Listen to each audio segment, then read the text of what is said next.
worst book so far. And that was quite easy for me to pick out, and that was Chlorine by Jade Song.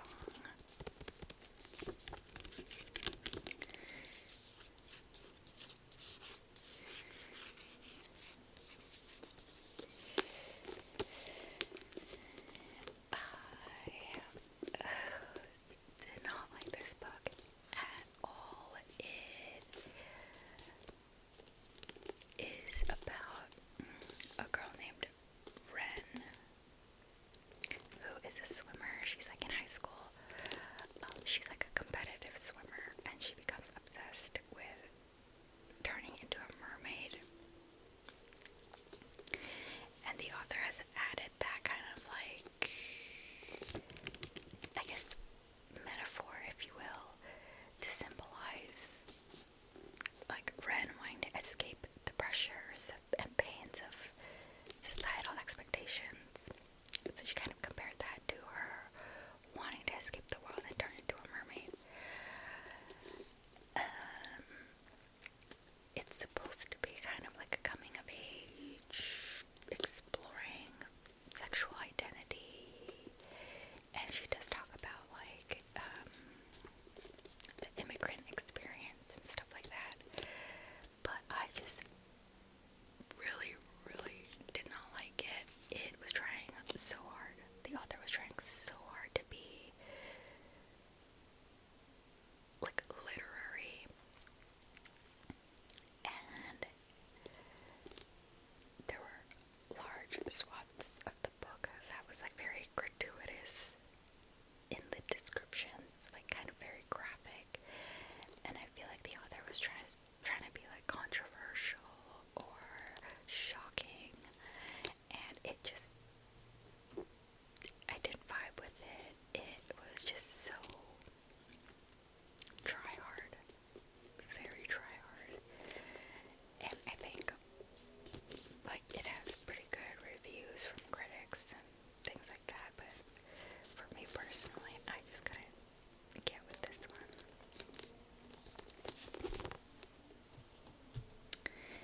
Okay, next question is best sequel you've read so far. So I have read quite a number of sequels so far this year, but I had to give it to Mother of Death and Dawn by Carissa Broadbent.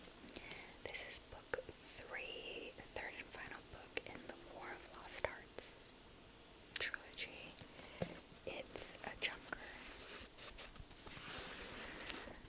It's quite large, but it was everything I wanted. Everything I wanted and more. It was such a satisfying conclusion. I love the characters in this. I feel like it just did such a good job of showcasing the author's skill, like her skill in crafting and writing, like the character arcs and the storytelling. It is just well done. It really, really keeps you engaged and invested till the very end. I feel like she had very complex characters that weren't just like, they weren't two-dimensional at all. There was a lot of discussions of kind of morally gray, like what is anyone truly like bad or evil? She gets a lot of like insightful motivations and like justifications for some of the actions that the characters take, you know. It's very like war heavy in this one, and there's like multiple points of views. You are like invested in every point of view. And she, like the author, has garnered a lot of popularity from her Serpents and the Wings of Night series, but in my opinion, this one is so much better.